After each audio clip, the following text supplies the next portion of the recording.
Ang 230 ay isang lumang hymn na kinakanta natin dati. Pero kung titingnan nyo yung 4 na verses na ito, ang ganda nung pinapakita niya pagdating doon sa tinatawag natin na cross. Ang mga tao ngayon, tinuturing ang cross na anting-anting. Protection daw ito sa masasamang espiritu, masasamang elemento. Pero ang cross ng Kalbaryo ay hindi po tungkol doon. No? Kahit na maglagay ka niyan dyan, maglagay ka ng cross sa bahay mo, maglagay ka ng cross na kwintas. Kung ikaw ay hindi na kay Kristo Jesus, mapapahama ka pa rin sa impyerno. No? The old rugged cross, kantahin natin.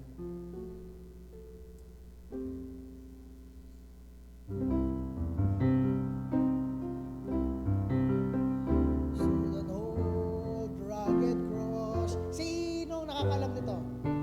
Yan, yung mga oldies sa atin ay alam itong song na ito, no? Ang sabi dun sa Philippians chapter 2 verse 8, He humbled Himself by becoming obedient, no? To the point of death, even to the death on the cross. Sabi sa Romans 5:8, when we were yet sinners, Christ died for us. Sabi sa 1 John chapter 4, yung mga verses noon, na si Christ ay naging pamalit, bayad para mawala ang galit. Siya yun. At ginawa niya sa krus ng Kalbaryo. That men may be saved. Kaya katayin natin on the first, second, third, fourth stanza. Namnamin natin itong song na ito. The first stanza na, on a hill far away stood an old rugged cross, the emblem of suffering and shame. And I love that old cross where the dearest and best for a world of lost sinners was slain. On the chorus now. So I'll cherish the old rugged cross, till my trophies at last I lay down,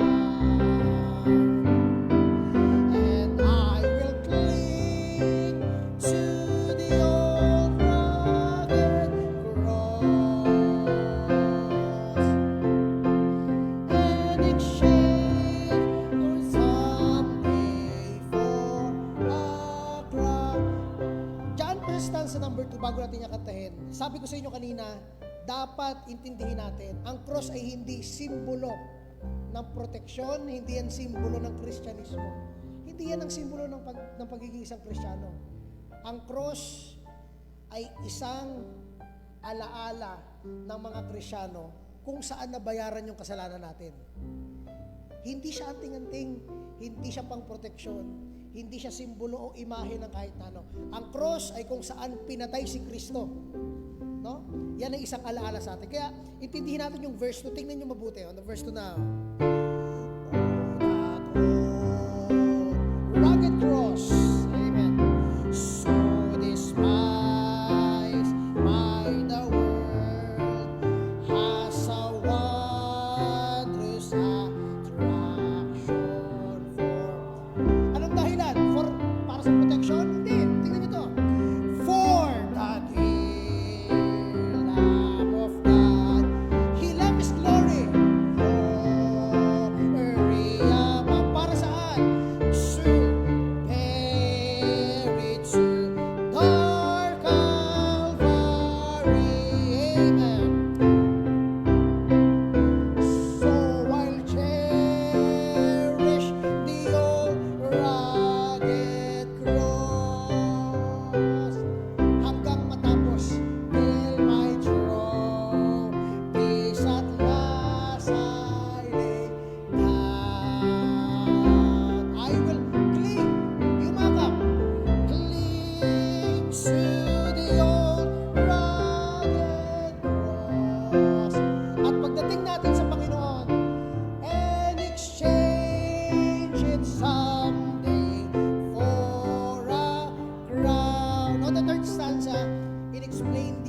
bakit ganun kaganda para sa Kristiyano ang cross ng Kalbaryo.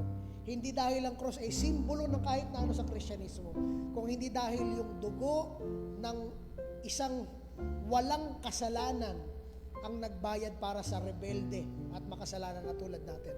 On the third Sunday, now let's sing this. In the old rugged cross. Look at this. Stained with blood so divine. It's such a wonderful beauty. Bakit? Ano ang kagandahan sa cross? Kahoy lang yun. Pero ito ang importante. On Harold Cross, Jesus suffered and died. Para kanino? To pardon and sanctify me. Amen. Sabi sa chorus, so I'll cherish the old rugged cross, till my trophies at last I lay down. Yakapin natin ang cross ng Kalbaryo. I will cling to the old rugged cross and exchange it someday for a crown. On the fourth stanza, let's all stand up. Kantahin natin ito ng walang tugtog. Ito ang conclusion ng writer sa kanyang mga isinulat. To the old rugged cross, I will ever be true. Its shame and reproach gladly bear. Then, He'll call me someday to my home far away, where His glory forever I'll share. Kaya walang pupunta sa kalangitan na walang pakialam sa Panginoong Kristo. Dahil ang mga nandoon, yung mga minahal ni Kristo at mahal nila si Kristo. Hindi dahil mahal natin si Kristo, kundi dahil minahal tayo ni Kristo.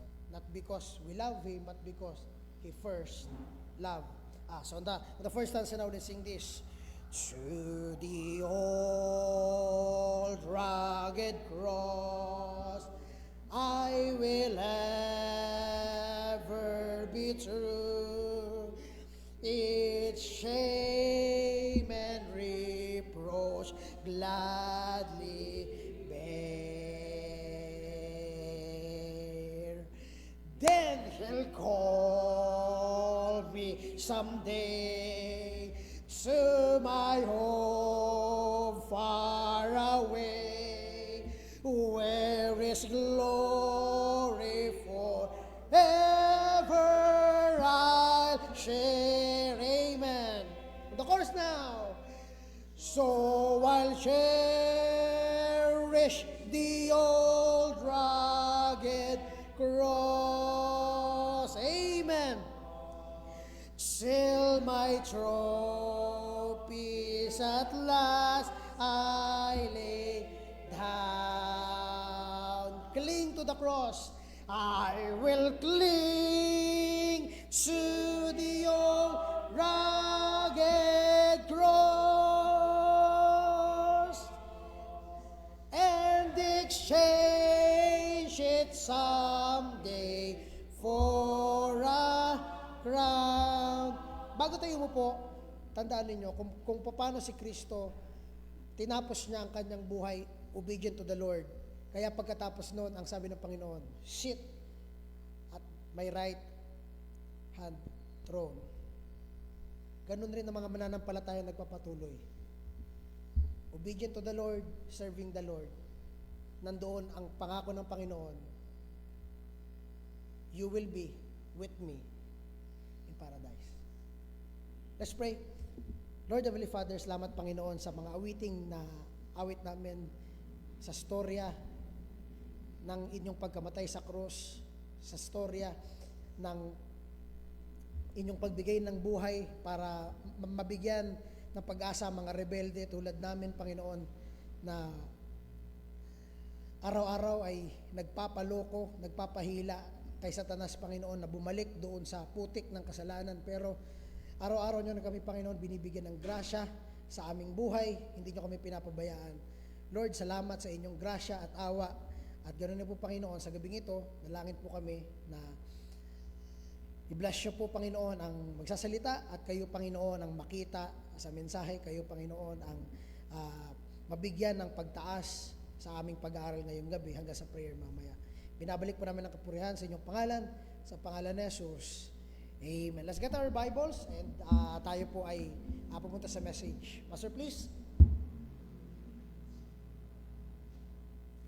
Magandang hapon po sa bawat isa at mamaya pagkatapos ay pag-usapan yung tungkol doon sa anong plano ng mga men at saka sinigo sila David kung anong plano, kung dadalaw lang ba doon o pupunta lang doon sa kila Jason dahil patay ang mama niya. Okay?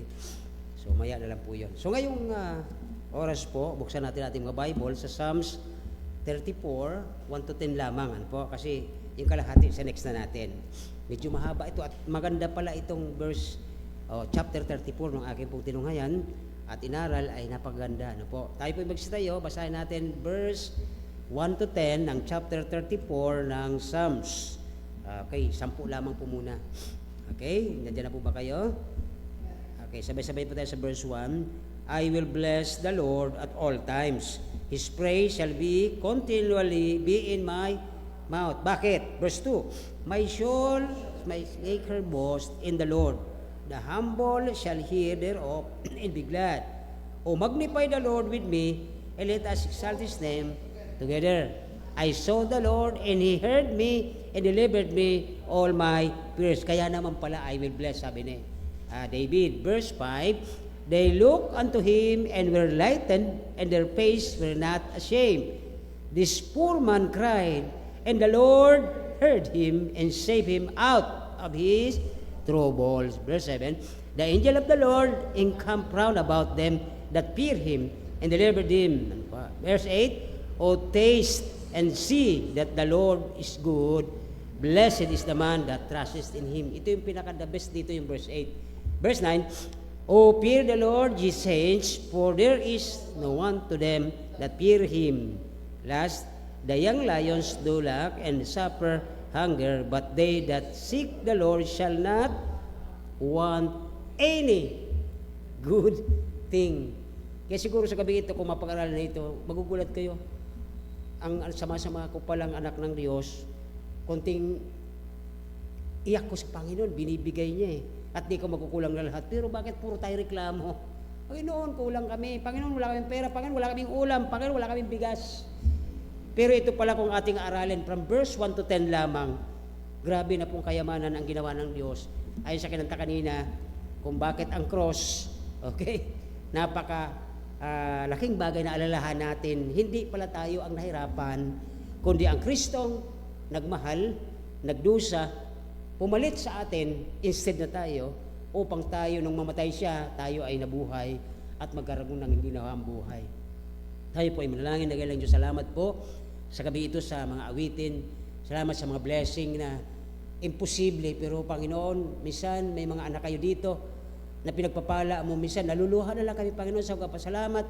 Di namin sukat inaakala, inaasahan, pero sa kabila ng mga bagay na yon na akala namin, akala nila, nakikita namin na parang imposible, pero walang imposible talaga sa iyo, Panginoon, sapagkat ang sabi mo, ang mga anak mo, ang iyong mga santo, ay mahalaga sa iyong paningin. Salamat po, lalo sa gabing ito, hanaw, Panginoon, magkaroon po kami ng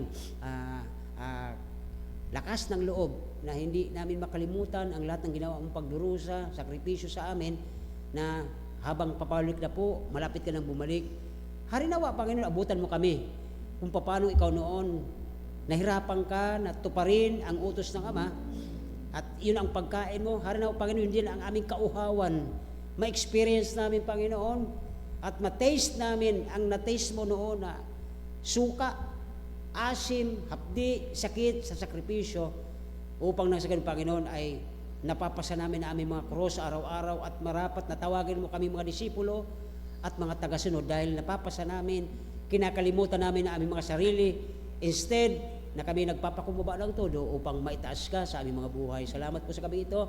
Kayo po ang magturo, Banal na Espiritu, kayo po ang mag-lead, mag-teach, mapurihan, maraming salamat po sa iyong biyaya na hindi napuputol, nag-uumapaw. Salamat po sa mga lumating na papala. Salamat po sa pag-aalaga sa mga kapatiran dito, Panginoon, na mga lahat nagmamahal sa iyo sa pangalan ni Jesus. Amen. Thank you very much. So, patuloy na pagpapasalamat at pagpupuri sa Diyos. Yun po ang pangaging pamagat natin ngayon. Kasi nandoon po yan sa verse 1 to 4 o verse 1 to 3 ay patuloy na nagpapasalamat dito si David, ang writer ng Psalms. Ano po dito ay sa may mga heading sa mga Bible nakalagay doon, praise to the Lord. Ano po? Diyan po sa unang mapansin natin from verse 1 to 3, unang titingnan natin ay we shall praise God. Bakit? Sabi po ng verse 1, okay, I will bless the Lord at all times. Pero hindi yata totoo yun eh.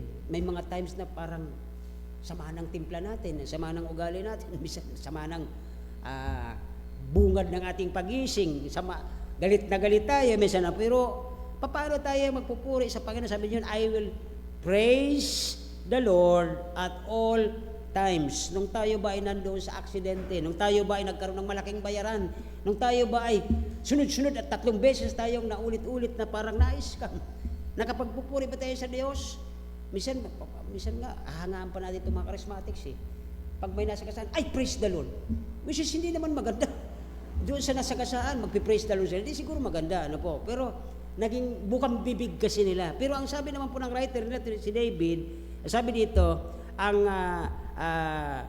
sulat ni David dito na nung nag-change ng behavior bago kay Abimelech nung panahon na yon, ano po, nagdala sa kanya para umalis, ay naisulat niya po ito, no? Sabi niya dito, I will bless the Lord at all times. So, yung time na yun ay talagang grabe na ang pangyayari doon sa kaharian at talagang hinahanting na po siya, ano po, ay pinapakita dito sa verse 1 na ang buhay ay punong-puno dapat, nag-overflow dapat sa atin ang pagpupuri sa Diyos. Kahit napakapait, hirap ng sitwasyon na sabi dito sa mga sinulat niya, I will bless the Lord at all times. Bakit po? Sapagkat ang kanyang pagpupuri ay patuloy sa kanyang labi na para bang kahit anong mangyari, masama man to, ikakamatay niya man ito, pagpupuri sa Diyos sapagkat ay dito ang isang tagasunod ni Kristo, lalo na po ito si David, malapit sa puso ng Panginoon, ano, ay na-practice niya ito sa kabila ng mga nangyari sa buhay niya. Una, ay nung nangyari sa kanya, nagkasala siya at siya po ay naghingi ng tawad sa Diyos at tapos hinahantig siya ng sarili niyang anak. Tapos mismo yung mga ayudante niya, siguro yung mga doon sa palasyo, baka yung mga senator niya rin ng panahon, nagkakagano din, nahati din. At pagtapos ay nagkaroon po siya at siya umalis na talaga doon sa kanyang kalagayan sapagkat delikado na siya. So, sa ating panahon, sa panahon nating mga Kristyano ngayong panahon, ang tawag sa atin ay mga saints din, ang sabi ng Bible, paano tayo magpupuri sa Diyos sa lahat ng sandali o sa lahat ng panahon.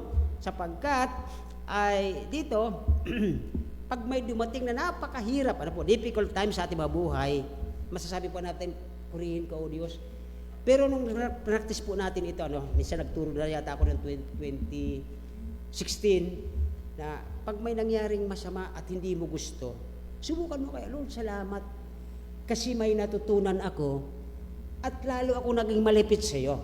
So alam nyo, maganda ang naging resulta nito, nakakapagana puso. At sa tingin natin, ayon sa pasulat dito ni David, ang pagkasulat niya, ay nagkakaroon sila ng mas magandang relasyon ng Diyos at siya, nung time na siya po ay mayroong difficulties na dinadaanan. Okay?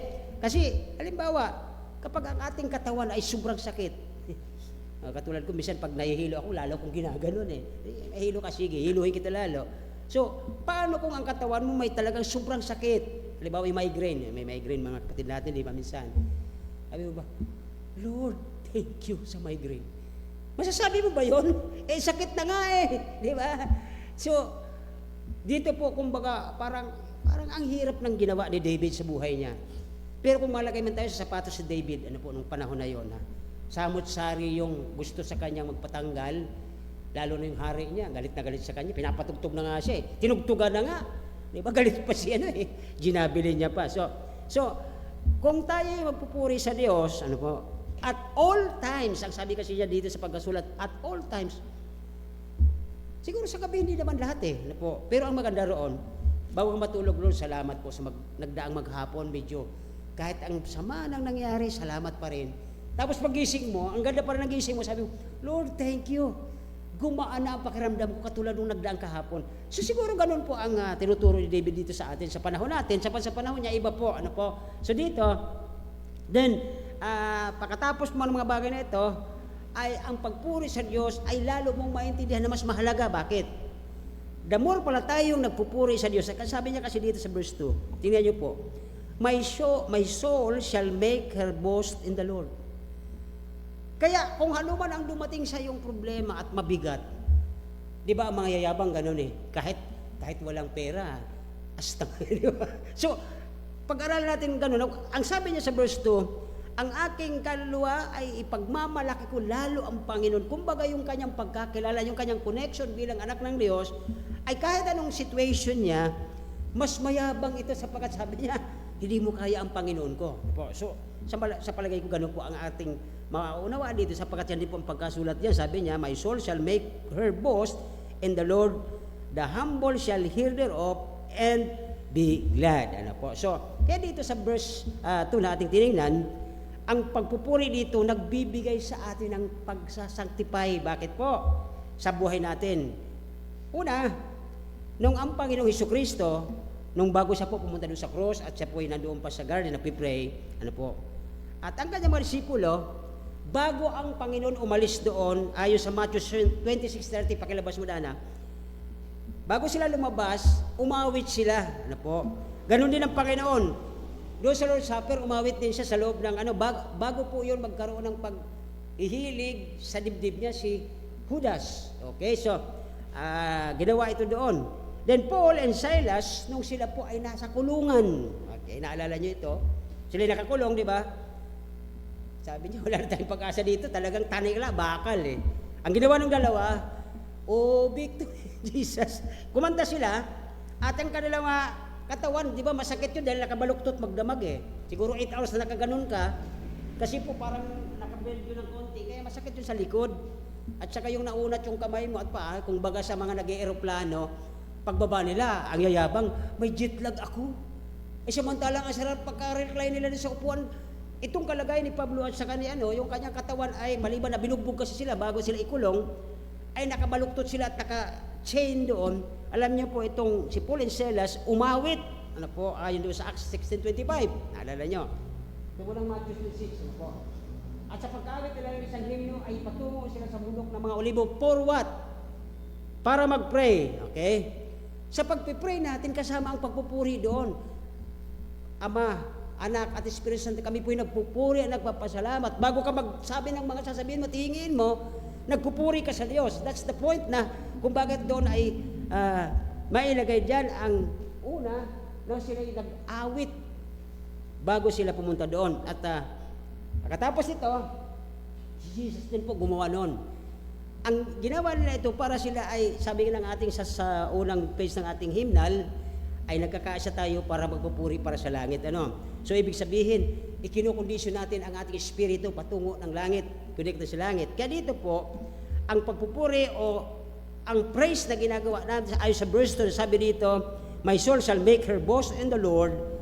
Ang ating pagpupuri sa Panginoon ay nagsasanctify o nagbibigay sa atin ng linis ng buhay, nagpapakita na tayo po ay naka-inline, tayo po ay maayos ang espiritu sa Panginoon. Kaya dito po is sanctify us when we praise the Lord, when we're in the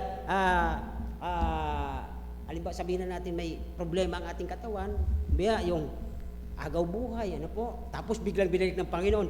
Isang dakilang pagpupuri yun, sapatit yun, nagsasanctify o nagbibigay sa atin ng kalinisan na kaibuto ng ating mga puso na nagpapasalamat sa Panginoon. Salamat na ako konektado sa iyo, salamat na ligtas mo ako, salamat na ako isa sa anak mo. Magbigay ko ng isang example. Sino po dito ay nabunutan na ng ngipin? O, di ba? Ako nabunutan na, kaya lang sabi ng doktor ko, dahil young people ko, Brad, wag mong upaubos yan, ipatanggal kasi sayang. Pag tumanda ka, wala ka na. Totoo pala yun. Okay, so, pag tayo ay nasa upuan ng dentista, nakapagpupuri ba tayo sa Diyos? Praise the Lord! Diba? Hindi po rin yun, magagalit ka, sobrang sakit eh. Ganun po ang pinupunto dito ni David sa kanya palo sa verse 2. Ang pagpupuri sa Diyos, nagsasanctify sa sabi, kapag mawala yung nagbibigay na ito ng pagkasira ng ngipin mo, magpupuri ka na sa Diyos. Bakit? Hindi ka na-atakihin ng sakit eh. So yun po ang parang mga tinutukoy dito sa atin ng verse 2 na nagsasanctify sa atin o nagpipraise tayo sa Panginoon, pupuri sa Panginoon kapag tayo ay nasa kalagayan ng problema at sakit. Ano po? Nagsasanctify ang pagpupuri sa Diyos at pagpapasalamat, nasasanctify tayo sa paanong paraan. Okay? Katulad nung naghatid kami ng asawa ni Mian, di ba? Karamihan sa atin malapit doon sa hukay at habang binababa yung ano. Alam niyo, minsan ano bang iniisip niyo pag nakikita niyo yung hukay? Di ba sinasabi mo, isang araw pupunta rin ako dyan eh. Pero purihin ang Diyos sa kabila ng mga dinadaan ng problema, sa kabila ng mga kung ano-anong ginagawa ng dyablo sa akin, nandyan ang Diyos. Salamat o Diyos na ikaw ang aking lakas na hindi pa ako pumupunta dyan. Nakakuha po ba natin? Di ba? Minsan, ganun ang kalagayan dito. Kung bakit sabi ng verse 2, ay sabi niya dyan, my soul shall make her boast in the Lord, the humble shall hear thereof, and be glad. Mabuti na lang. Hindi pa ako ang nandoon. Nakatayo ka pa eh, di ba, sa libingan eh. At siguro ay isa sa turo dito ng sulat na ito ni David sa atin. Pasalamat tayo, okay, kahit tayo ganito lang ang buhay, salamat tayong magandang kayamanan, malaking bahay, ano, ang maganda, matapat pa rin ang Diyos sa atin, hindi tayo pinababayaan. At sabi nga namin, nung kami po ay madalas dyan sa BR kasi sana kami dyan na maging mga kasama namin yung mga pari, pag may nag-aagaw buhay daw, tatakbo raw kami doon. Buti hindi natuloy eh. Kasi parang lalabas na competition eh. Diba, pag may nag-aagaw buhay, mayroon din doon eh, nakasita na yun. Tapos kami rin, nandoon din, may palitan kami. Iniisip ko, maganda sana yun kasi why na habang hindi pa nag-aagaw buhay, ba't hindi natin isulwining? Amen po ba? Bakit hintayin natin yung nag-aagaw buhay doon sa ospital saka tayo magsusulwining? Parang hindi maganda. So, isang pagkataon, pero sa tingin ng iba, okay naman daw din yun kasi para bago man lang sila pumunta doon sa kanilang pupuntahan, nakarinig na. And why? Hintayin pa natin pumunta doon. Diyan, may oras, may mga ibang simbahan ngayon, nagpapapicture sila, yung mga members, gabi, kinakausap yung mga tao dyan, nakatayo, nakaupo, namamasyal. Kaya nila eh, kaya din natin eh. Kaya ang sabi ng verse 2, ang pagpupuri, nagsasanctify sa atin. Bakit po? Minsan, na dumaan ang sakit sa katawan natin, salamat sa Diyos, nakalagpas ako. At minsan, may mga kasama tayong nauna sa atin, Lord, salamat, may purpose ka pa sa akin, magpapatuloy pa ako. Kaya dito po ay mapansin natin ang pangalawa, na ang pagpupuri sa Diyos, ayon sa verse 1, I will bless the Lord at all times. His praise shall continually be in my mouth. Dahil sa mga nakikita mo eh. Minsan si Diyo nagkikinto sa akin pag nagsusunod ko sa Kanya, may nadisgrasya niya. Salamat sa Diyos, hindi tayo yun. That's the praise na mababanggit natin. Panginoon, purihin ka sapagkat may purpose ka pa sa amin. Magagamit niyo pa kami sa ibang panahon at hindi kami yung nangyari yun at nadisgrasya. Naputol yung tiyan. Minsan may dadaanan kami ni Miss galing sa Bible study. Yung babae, nandun pa sa ilalim ng truck. Yung helmet nakasuot pa. Pero di na gumagalaw. Lord, purihin ka. Hindi kami yun. Okay po ba? Nakuha na natin. Verse 2. Iwanan natin. Okay? So, ang pagpupuri sa Diyos is also unifies God's people. Nagpapaisa ito eh. Kung ano yung experience sa kabila, ano experience, nagkakintuhan kayo, oo nga kapatid eh, salamat na lang sa Diyos. Eto pa rin tayo, nagpapatuloy.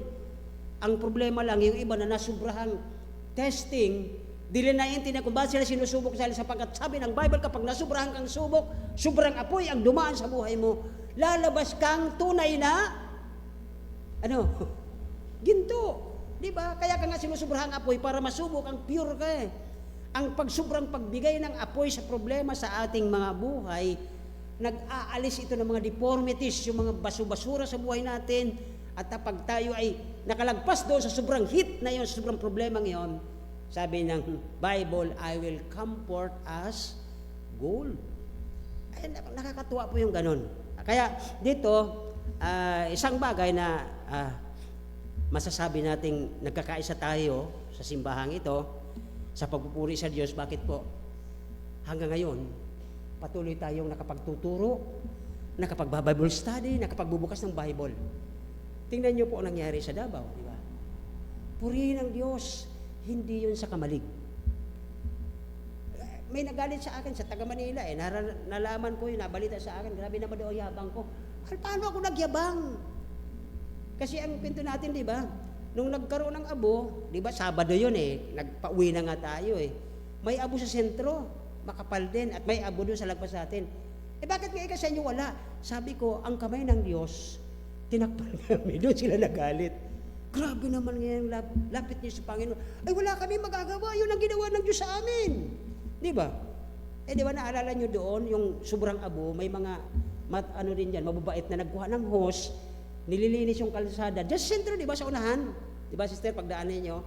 Nililinis bawat dumadaan na truck na may ubo, o kaya kahit anong sasakyan, yung ini-spray nila yung tapos pag malinis na, sige na. Aba, nakita nila yun sa Manila. Kaya nung nakarating dito na, kumusta kayo dyan? Nilagyan po ng kamay ng Diyos ang aming lugar. Iba ang interpretation nila. Hindi sila nagpuri sa Diyos. Bakit? Di ba? Dapat nga sabi, purihin ang Diyos, hindi sila na dapat ganon. Di po ba? So yun po ang minsan hindi naman ako nagalit doon, hindi naman ako nagsama ng loob. Kaya lang, sabi ko, Lord, salamat po. Ikaw kasi ang nasusunod sa lugar namin, hindi po kami. Okay? At sayang, mayroong doon sa gulat na gulat ako noon, yung nakita ko doon sa natin, di ba? Sa ating page, na mayroon namang ang Diyos pinagpala. Grabe. Napakabuti ng Diyos sa buhay natin. Sa kabila ng hindi natin inaasahan. Kaya sana ito po ang ating maging sa kanila. Doon sa mga nanghihina, po yung mga kapatid natin na parabang na-discourage, na open. Sabihin nyo sa kanila, huwag kayo ma-open sa kapwa nyo. Kapatid nyo yan. Parehas nyo rin yan na mahina. Paano kung ikaw rin malagay sa kalagayan niya? Di ba? Na-open ka sa kanila. Bakit? Wala bang kahinaan din yun? Paano pag yun ang na-open? Kaya mo bang ibalik yun? Di ba? Ganun lang naman ang natin sa kanila. Counter attack natin sa kanila. Sapagkat ang akala nila, sila lang ang tao. Ay, ang daming tao ang Panginoon sa loob ng simbahan ito. Kaya dito po ay sabi ng sulat sa verse 3, bago tayo verse 3, okay, ang pagpupuri sa Panginoon, hindi man ito, sometimes kasi, it always agree on the sermon, yung mga lahat ng tao. Pero hindi naman lahat yan, pare-parehas ang iniisip nila Pwede sabihin nila, okay yung sinabi ng pastor, okay, hindi naman yung sinabi ni pastor, hindi naman okay Pwedeng ganun din, But, nag-agree sila, sapagkat, pag kumakanta sila, lahat sila masaya Pwede tayong ganun ng mga anak ng Diyos. Pwede tayong hindi magkasundo sa sermon, sa message, sa preacher. Di natin gusto yung preacher. Pero minsan may mga pagkataon na pag tayo kumakanta, ay todo ang kanta natin para sa Panginoon. Nagkakaisa tayo doon. Kaya yung po ang sinasabi dito sa verse 2, na sabi niya dyan, my soul shall make her boast in the Lord. Hindi naman lahat yan agree. May nagkukontrahan dyan, pero ang maganda roon, sa ibang banda, nagkakaisa tayo. Tingnan niyo po sa soul winning, di ba? Nagkakaisa tayo.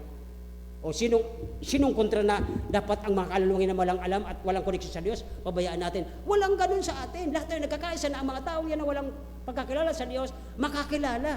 Iyon ang maganda sa atin. Kahit hindi man tayo magkasundo sa kantahan, sa preaching, pero may isa tayong pinagkakasundo sapagkat doon tayo nagpupuri sa Diyos. Lord, salamat, mayroon kaming kaisang kaisipan para sa mga kaluluwang napapahamak. Yun po ang isang tingnan natin. Verse 3 po tayo. At kung hindi ko man tumatapos, ay tinutuloy. Okay? Nasaan ba ang alas? Sige, bigyan lang ako ng mga 10 minutes pa. Okay? Verse 3 pa lang. Ito po isa, natitingnan natin, ang pagpupuri o praise the Lord, o dito kasi ang pagkalagay niya sa verse 1, I will bless the Lord at all time, His praise shall continually in my mouth. Lagi mo siyang papupurihan. Yun yata ang Tagalog ng praise, di ba? Okay? Praise. Dito sa verse 3, ang pag-praise sa Diyos, it magnify the Lord. Sa paanong paraan, Pastor? Okay, tingnan natin po mga kapatid. Even doon sa times ng, Sino sa inyo naka-experience na yung sobra talagang grabing problema na para bang sinisilabang ka na ng buo? Ang pinakaano niyan, experience yung 3 Hebrew children, talaga hinulog sa apo yun. Pero mayroon na ba sa atin? Sa tingin ko naman, wala pa eh. Wala pa naman sa atin ganun. Pero ito pong furnace na yung parang furnace experience sa buhay ng isang Kristyano, na para pang sobrang grabing init ng problema mo, sobrang apoy na hindi mo maintindihan, na ang pagpupuri sa Diyos ay sabi ni David, ay laging sa kanyang bibig. Sabi niya, doon sa verse 1, tingnan natin ulit, I will bless the Lord at all times, di ba? Pero kung nandoon ka sa furnace experience na ito, yung para bang sobrang problemang itong inaapoyan na di maintindihan, let the praise, sanctify your life. Paano po mangyari masasanctify tayo? Dito na po tayo sa verse 4, 5, 6, 7, 8. At dito na po titingnan natin ang pangalawang punto nating titingnan. Sapagkat kung sabi ng verse 3, magpupuri sa Diyos ay magbibigay sa iyo ng kalinisan, sanctification, o ano pa man sabi ng verse 3, O magnify the Lord with me, and let us exalt His name together. Pagkatapos ng sobrang problema ito na para bang ginagatungan ang buhay mo ng 7 beses, magpupuri ka, magmamagnify ka sa Diyos. Yun po ang titingnan natin dito sa next verse, ay sa verse 4. Sabi ng verse 4, I sought the Lord and He heard me. Diba? Panahon ni Job. Minsan, sabi niya nga ni Job Panginoon, patayin mo man ako Patuloy pa rin ako mag-serve. And delivered me from all my fears. Verse 4. Verse 5. They looked unto Him and were lightened, and their faces were not ashamed. At ito pa po, verse 6. This poor man cried, sinabi iba doon na rich man, poor man, and the Lord heard him and saved him out of his troubles. Verse 7. Sunod-sunod po itong na ito Kumbaga ito yung, kaya sa puntong titingnan natin sa pangalawa, hindi lamang na ang Diyos po ay dapat purihan, I shall praise God, because, number 2, that God is so good.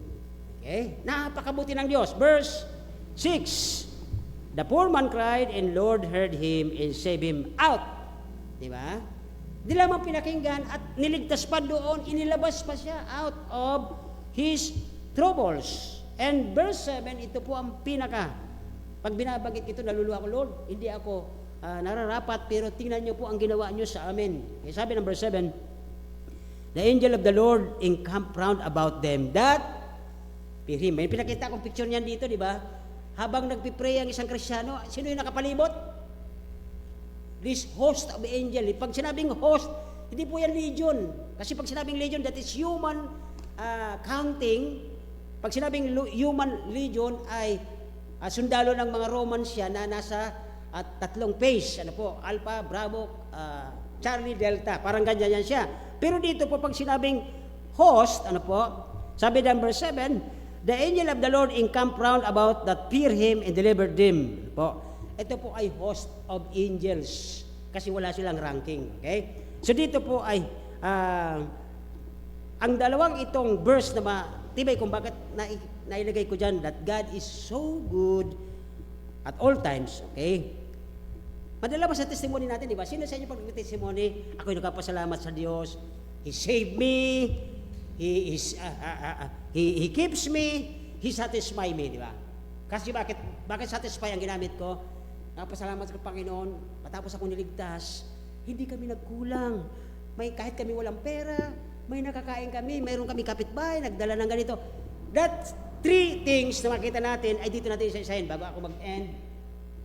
Number 1, dito na po para makuha nyo lang po.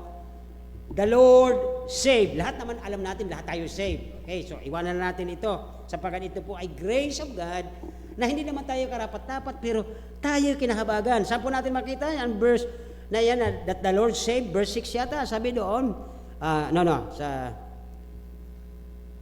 tama, verse 6, save me, and save him out of his trouble. Kasama na yung kaligtasan dyan, mga kapatid, verse 6, and deliver, yung dalawang yun. Kasi, pag save ka, automatic may deliverance tayo sa hell. Okay? So dito po ay the Lord save. Napaka-interesting na nating ma-notice dito mga kapatid, na hindi lamang tayo na si-save sa trouble. Okay? Sometimes, kapag tayo ay nagtiwala na sa Panginoon na ating provider, protector, pag tayo nagpipray, di ba? He save us from all our trouble. Naniniwala po ba kayo doon? Kasi mayroon pa hanggang ngayon na nagdo-double mind o nagdadalawang isip, ano po. Verse 6 again, sabi doon, when David said, nung kanyang sumulat sa verse 6, sabi ni David dito sa verse 6, then this poor man cried and the Lord heard him. Ang ibig sabihin ni David dito, He saved me out.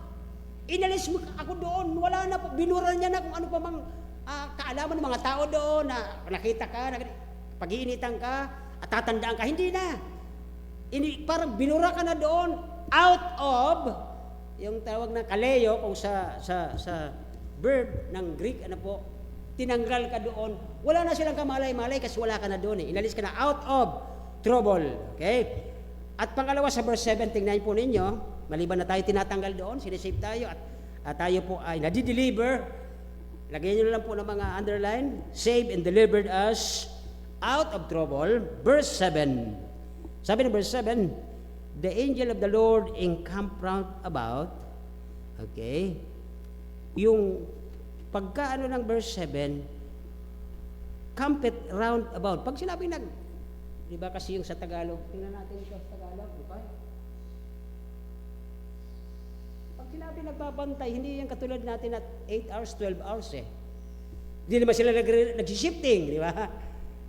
Kasi pag ang word na ito na ginamit ni David dito, ay hindi ito pang taong word, okay? Pang angelic host. So kung ang mga anghel ng Diyos, ito'y heavenly host, huwag nating pag-usapan doon ang countdown o 1 to 10 o ano pa man. Okay? Pag-usapan natin doon ang pag sinabi doon na parang ito po ay magamit ng mga heavenly host, ito ay mayroong ipinipahayag na kapangyarihan ng Diyos. Ano po? Na hindi lang basta sila doon magbabantay at mag-shifting, kundi nandoon po yung protection and provision magmula sa Diyos at sa kanyang mga host. Ano po sabi diyan? Sabi ng anghel na Panginoon na babantay sa palibot ng mga natatakot sa kanya. Ang word na natatakot kasi o fear Him, ang ibig sabihin nito yung heavenly fear o kaya yung reverential awe. Ano po? Yung may takot sa Diyos, may paggalang bilang Panginoon at tayo'y mga created at mga anak ng Diyos. So yun po ang mapasin natin. Number 1, the Lord save. Pangalawa sa verse 7, the Lord keep. Kaya sabi ni David sa verse 1, I will always, sabi niya sa verse 1, I will bless the Lord at all times. Nagliligtas siya sa out of trouble. Verse 7, pinalibutan tayo, may protection tayo. Kaya nga minsan mga kapatid, siguro hindi naman ito kayabangan eh. Nung ako po ay ma-aksidente sa EDSA, at ang takbo ko po ay alam naman ninyo ako ay piloto, pagulong ko kanya, nakikita ko yung mga bus ko, kasunod ko eh. Pero habang ako ay nag-i-slow mo na, nakita ko pa rin yung bus na naghihiwalay. Diba? Kasi maano doon, ang 70 kps, hindi pa yung bawal noon sa EDSA. Nung time ako yung nagkatrabaho pa, habang nakahiga ko ay gumugulong, yung bus, parang mayroong kamay na gumaganyan. So naghihiwalay sila doon sa tapat ko. Sabi ko, ang galing ng Panginoon. Ang una ko naisip noon, yung aking binan si Pastor Dara, pinagpipray ako. Yung pastor ko. At some of other may mahal sa buhay, nagpipray. Kaya mahalaga po ang prayer. Lalo ngayong gabi, mahalaga po yon. Ang ating bayan, sobrang gulo na. Ano na ang warning? Mag-uumpisa na talaga. Malapit na po ang big one. Umiikot na di ba? Sa dulo na yon, puro dagat yan, malinaw. Dito, dagat yon, di ba? So, naggagalaw na sila. So, dito ay, sabi ng verse 6, the Lord save us out of trouble. Number 2, verse 7, and the Lord keep us out of trouble, sabi ng verse, at pinapalibutan tayo, ay David dito ay pinalibutan siya, I was surrounded by the protection of the Lord, na nag-save sa kanya, nag-keep sa kanya. So dito po ay gagayahin natin siguro ito na minsan, kahit wala nangyari sa atin, Lord, salamat, napaka-safe ako sa buong taon po. Siguro minsan ganun. Kaya sabi ni David sa verse 1, hindi maalis sa kanyang bibig, Lord, salamat na hindi ako yon, hindi ako siya, at salamat ito, mayroong purpose ka pa, may magagawa pa ako, makapagkikwento pa ako makapagbibigay pa ako ng truck sa jeep, makapagsusulwining pa ako sa taong na malungkot, nakaupo, yung mga taong na parang minsan nag-iisip na magkamatay, lapitan nyo. Ano bang plano mo? Baka magtatalong ka sa tulay, maghunos dili ka. Ano po, may pag-asa ang langit. Eto, ganito, si Kristo, di ba? Madali lang. Ano po? So dito, ang panghuli, at tatapusin ko na po, eksakto lang naman tayo. Verse 8 na tayo. Okay? Doon sa verse 6-7, ang Panginoon, maliban na ang kapangyarihan niya nasa atin, ang kanyang protection, ang kanyang provision, God, He is able to save, to keep us, ano po, because of His work on the cross of His present ministry nung siya po ay buhay pa. Pero ngayon wala na siya. Patuloy pa po ang present, ang ministry ng Panginoon, tuloy pa po ang ministry ng prayer. Pinakita niya yon. Maya-maya, di ba, labas sila, nag-awitan pa sila bago lumabas. And last but not least, sa verse 8, okay, natikman nyo na ba itong verse 8? Basahin natin may pangunawa at ito na magtatapos. Verse 8, pagkalabas, o inyong subukan, o taste and see. Yung bang word ni David, o taste and see. May naramdaman na kami yan. At nakita namin that the Lord is good, blessed is the man that trusted in Him. Ano ba yung lalasahan natin? Abang titikman natin, Pastor. Okay. Because this is verse 8, ang ibig sabihin niya, ito yung totoo. Inyong subukan at tingnan na mabuting Panginoon maligaya at tao sa Kanya'y nanganganlong.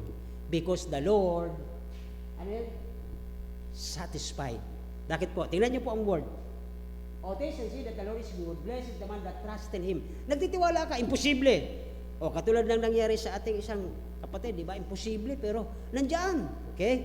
So dito po ay, sabi diyan, verse 8, ito'y totoo, the same of the experience of every one of us. May mga nangyayari sa ating buhay, minsan mapait, minsan maasim.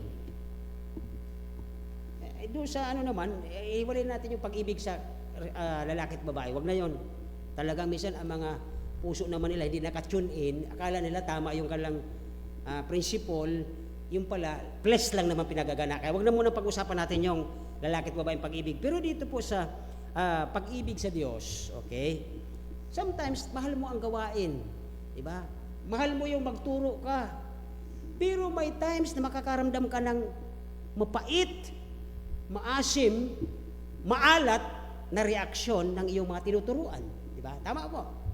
Minsan may gusto mong mag-extension, may mga bata doon, tinuturuan mo, tapos yung mga magulang, "Oy, huwag kayo dito."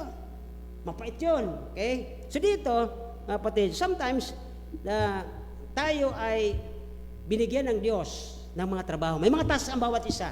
Lahat tayo may mga lampara. Okay? Na tayo nagre-represent na tayo ay magliwanag sa kanila. Okay? Ang isa sa pinakamatamis, pero mapait. Okay? Isang matamis at mapait na nangyari kay Jesus Christ. Okay? Yung kanyang pag-inom ng, ano yung ininom niya habang naglalakad siya, may pasan siyang mabigat? Suka. Yun po ay halo na po yung may alcohol na yun, parang alak na halos yun. Kaya mapait yun. Okay? Ang tawag doon ay bitter cup. Okay? Alam niyo po ba, okay, ano ang nagpapagawa sa kanyang sobrang pait? Ano ang nagbibigay sa kanya para siya ay maging mas mapait? At bakit tinawag ng verse 8 na ang Diyos ay nagbibigay ng satisfaction? Okay? Hindi yung pait o taste the Lord and see, o taste and see the Lord is good. Bakit po? Kapag ka natikman ninyo ang nangyari kay Jesus, nung inutusan siya ng Ama, sabi ng sulat ng John, wala siyang maiwawala kahit isa sa pinagkatiwala ng Ama. Tuwang-tuwa siya. Dala niya sa krus ang bawat isa sa atin. Pero tanungin niyo po kung matatanong natin ang Panginoon, Panginoon, gaano niyo po natikman ang sarap, ang pait, ang asim, ang alat ng experience niyon po. So dito po, ang buhay natin, kapag ka nakatikim tayo ng sobrang pait na experience sa buhay, hindi lang siguro sobrang pait eh. Okay? Nagiging matamis ito. Ulitin ko po, sa lahat ng ginagawa natin para sa Diyos, hindi para sa sarili natin kasi marami tayong para sa atin kaysa sa Kanya eh. Oh, huwag kayo magagalit sa akin. Pag Sunday, di ba? Alin mas marami? Subukan nyo. Kwentahin nyo, isulat nyo. Itong ginawa ko kaninang umaga, itong ginawa ko ngayong hapon, itong ginawa ko ngayong gabi. Sino mas marami? Di ba sa atin? Hindi sa Kanya. Totoo yun eh. Kahit kami. Kahit ilang oras man kami mag-aaral, ilang oras kami preach. Pero tingnan nyo, mas marami pa rin yung atin. Tingnan po natin dito na they become sweet in Him. Kung mayroon kang nagawa para sa Diyos, na experience mo kahit mapait ito, kahit maalat ito, pero ito yung ginawa mo para sa Panginoon, nagbibigay ang Diyos ng satisfaction. Lord, thank you. Kahit mapait, kahit nahirapan kami sa mga anak namin magpalaki, pero salamat, sila'y nakakilala sa iyo. That is the sweetness ng hirap ng buhay. Okay? Nakuha po ba natin? Parang hindi nyo nakukuha eh. Tapusin ko na. Okay? Sapagkat pagkatapos tayong iligtas, He saved, He keeps, and He satisfy. Ang tanong ko sa inyo ngayong gabi, satisfy kayo na naligtas kayo? Satisfy ba kayo na kayo iniingatan ng Diyos? Because the Lord is good. Yun po ang maganda rito. Tapos minsan, hindi kasi matalino ako, kaya ako nasa magandang opisina. Are you sure? Na kung isang bulati lang paggalawin ng Panginoon sa puso mo, magbablock yan eh. Isang bulati, pag nag-block yan, ganun ka. Diba? But, dito po sa ating pinag-aralan from verse 6, 7, and 8, okay? The Lord is good because He saved, He keeps, and He satisfies kahit gaanong pait ng experience nyo dito sa simbahang ito. And mind nyo, ako rin mismo, may mga experience ako rito mapait, pero naging matamis ito because God is good. Okay na po? Nakuha po ba natin? Sa reveal na, naka-relate niya kasi mga nagsimula sa Sunday School kid at tinawag tayo sa ganito, marami kang pait na natikman, pero alam nyo, nagiging matamis ito because of God. Because He is good. Okay? Kaya dito po ay, ano ang problem ang ating pinagdadaanan ngayon? Ano po? Physically, financially, at kung ano pa, whatever your problem is, God promised to help you through. Hindi tayo, kundi nangako ang Diyos na sasamahan tayo, makalagpas. Kung tayo, di natin kaya eh, di ba? Naalala ko yung, sorry, naalala ko yung instrumento na pinakita sa YouTube, yung cross, pinapasan sila, di ba? Yung isang reklamador, ang haba-haba naman ito, laki-laki pa. Panginoon, pwede bang putulan? Ay, sige, ikaw. Ang Diyos nagsasatisfy eh. O sige, putulan. Ay, magaan na. Maya-maya, nung malayo pa yung lalakbay. Malayo pa ba? Medyo malayo pa. Lord, ang bigat, pwede bang putulan pa? O sige, putulan. Para sa'yo. Because God is good, sige, putulan. Dahil ito na, kita niyo doon sa kabila, may malaki palang bangin. May mga siguro sa baba, hindi kayang tumawid. Kita niyo yung iba, nakatawid na, tapos siya. Siya na lang pala naiwan kasi yung kanyang cross ay pinaiksian niya, nung ilalagay niya para maging tulay, ay naging kapos. So, God is good, God save, God keeps, God satisfy. Kahit anong pait ng pinagdaanan natin sa simbahang ito, ang Diyos mag-satisfy kayo, sasabihin niyo, Lord, I praise you. Sabi ng verse 1. Balikan natin, sabi natin basahin verse 1. I will bless the Lord at all times. His praise shall continually be in my mouth. Arinawa, gawin natin po ito mga kapatid sapagkat maraming experience tayo habang tayo po ay papunta ng langit. Iba-ibang experience yan. Matamis, mapait. Okay. Naalala ko tuloy yung pinakbit. Pero alam niyo, yung pinakbit masarap. Pero ano-anong mga nandoon sa loob. Ganun din ang mga Kristiyano eh. Ay, mampisa tayo at baka mag-preach pa ako ng another message tungkol sa pinakpit, tayo na tayo. At kailangan natin mag-pray. God is so good. Kantin ba yan natin? God is so good. Kaya ba natin yon? Sino nakaalam yun? God is so good. Alam niyo yon? Okay, kantin natin bago tayo mag-pray. God is so good. God is so good. Ulit-ulit lang naman yata yan, di ba? Sige, sabayan na lang ako. Naalala ko lang. God is so good. Okay, sabay-sabay. Ready? Sing. God is so good. God is so good. God is so good. He's so good to me. Ay, doon lang muna. Tayo po'y manalangin. Nagailang Diyos, maraming salamat po na napakabuti niyo sa amin. Nililigtas mo kami mula sa mga troubles at pinalilibutan mo kami ng iyong mga angels, host of angels, na hindi lang to sinasabing taong pag umatay ko dito'y makalangit na bantay. Lahat na ng provision, protection nandoon na. At higit sa lahat, ano mang pinagdadaan namin sa buhay namin, mapait, matamis, maalat, o ano pa mang pang-aapi, Lord, salamat sa buhay mo na nasatisfy mo kami because nasasanctify kami dahil po sa mga bagay na ito. Lalo kami nagpupuri sa iyo. Salamat po sa lesson ngayong gabi. Tinataas namin, pinapupuri ang pangalan mo sa pangalan ni Jesus. Amen. Thank you very much po.